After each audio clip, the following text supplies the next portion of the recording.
It is a piece of Arkansas past, but you won't find it in most history books. It is one of the state's worst fires on record. 50 years ago, the dormitory at Arkansas's Negro Boys Industrial School in Wrightsville caught fire. 48 boys narrowly escaped, 21 others didn't. For over 30 years now, and when I saw this on television, it was actually the first time that I heard anything about it. 50 years ago, 21 boys ages 13 through 17 were killed in what is described as the worst tragedy of any kind in Arkansas history. Don, the boys who died in the fire were ages 13 to 17 years old.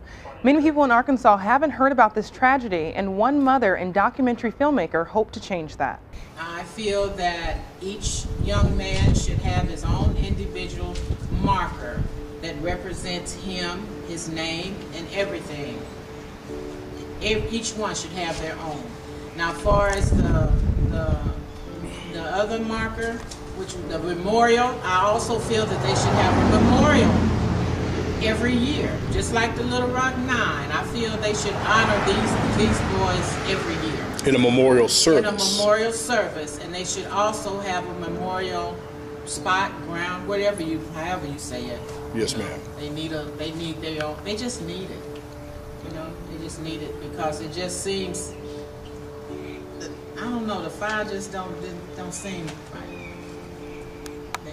They, like you said, their lives were taken. They were young.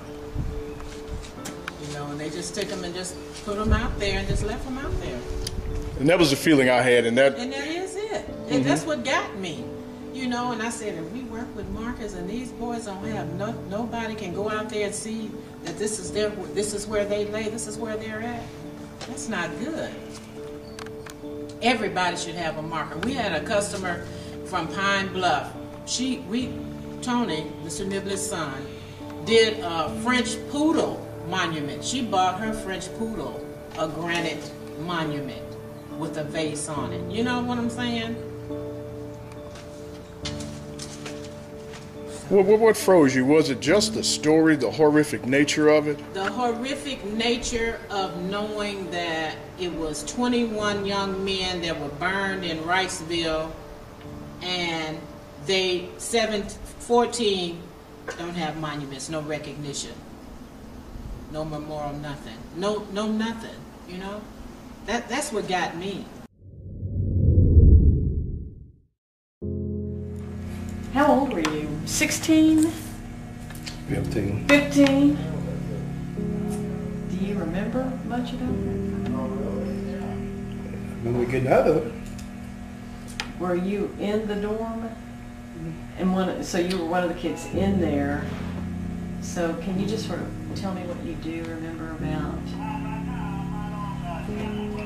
that night?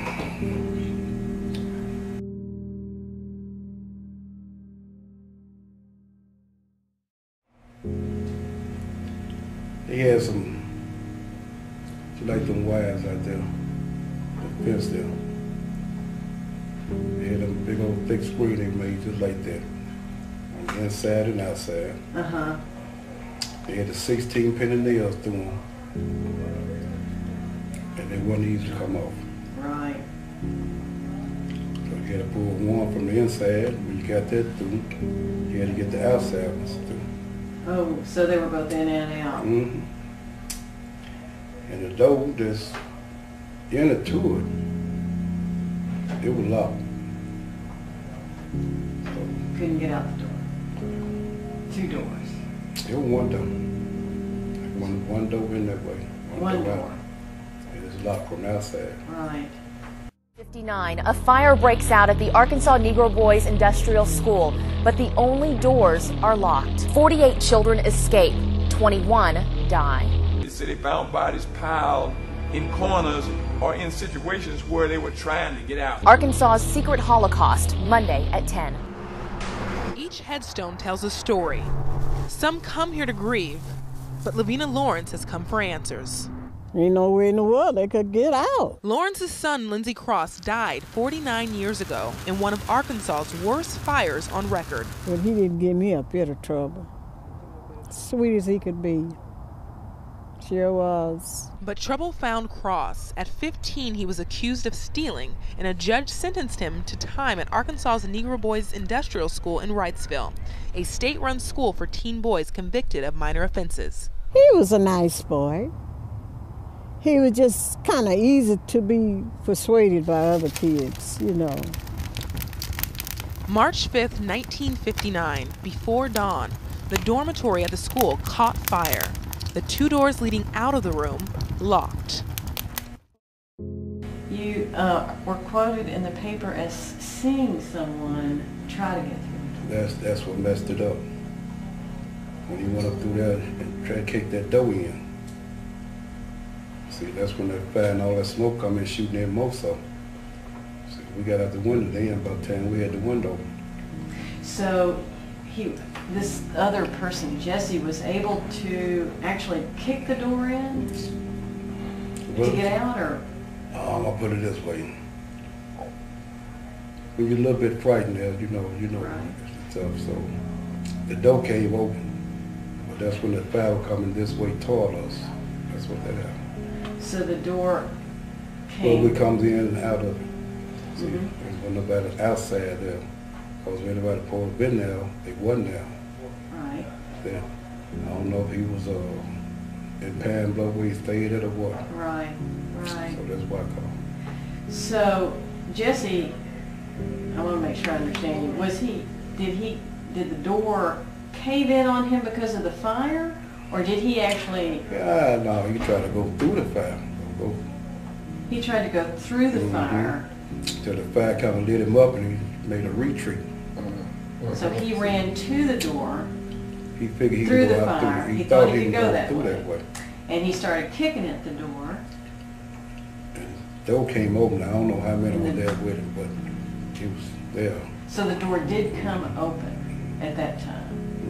Okay. That's when all the fire and all the smoke picked up. Well, I didn't understand what he meant. He said, had the doors locked. So I guess that's what he was telling me. They had the 2 doors locked between them. Newspaper interviews reveal witness testimonies. One survivor said he saw clusters of children fighting to get out of the window. 48 boys escaped by forcing metal screens off 2 windows, but 21 others died. 14 of them found stacked on top of each other at the southwest corner of the dorm, burned beyond recognition.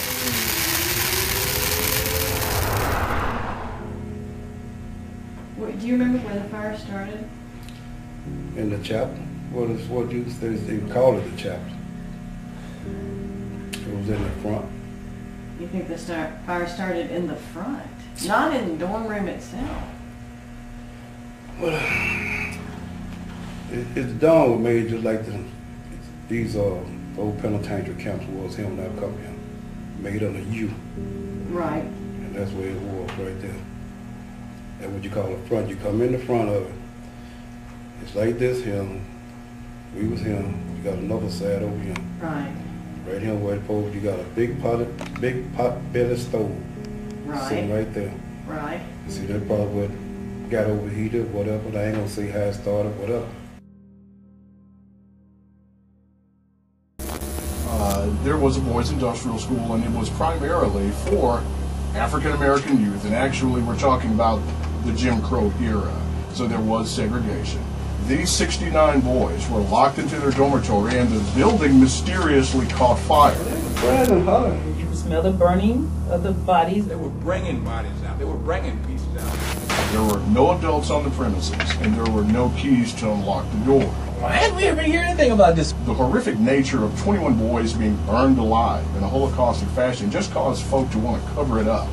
I put it out of my mind that he was someplace else. People try to get away from pain. That's a painful thought. I pushed it in the back of my mind and just kind of got away from it. He went somewhere and he got amnesia and don't know his way back home.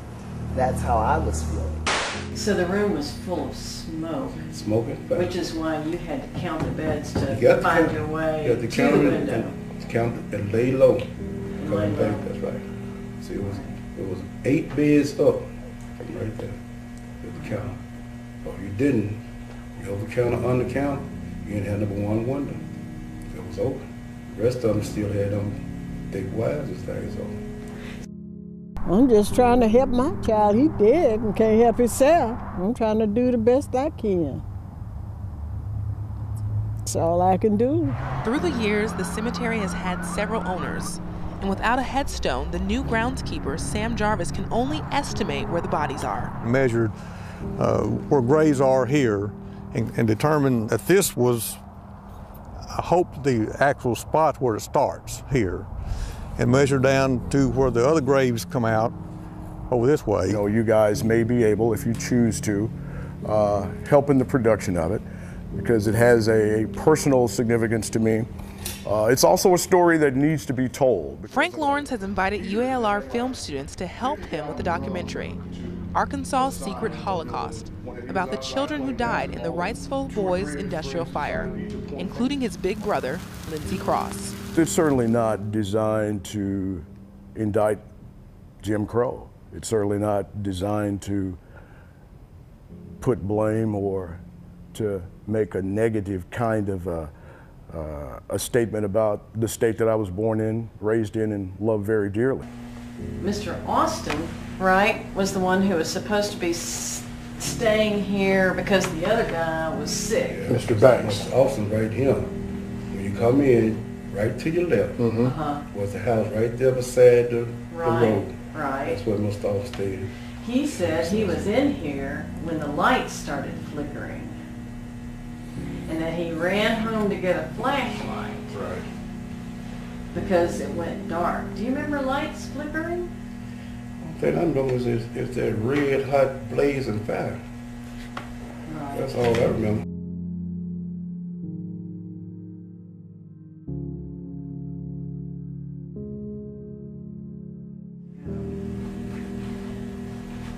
Have you decided who was to blame? I couldn't put the finger nowhere.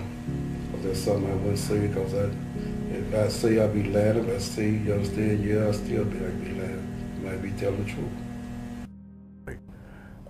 But closure needs to be obtained because you've got 21 boys who, for all intents and purposes, have just been forgotten.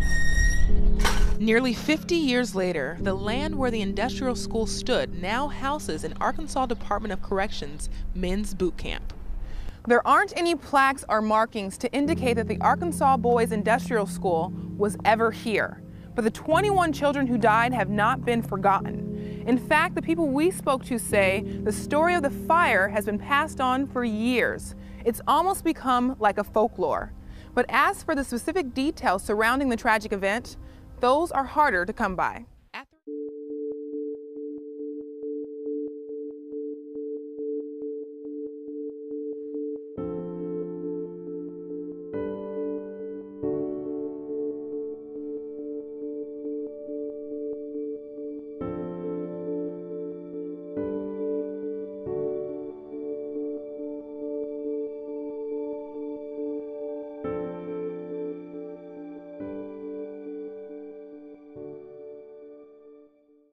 At the request of then-Governor Orville Faubus, a committee investigated the fire and found the school, the state, and the community responsible for the children's death.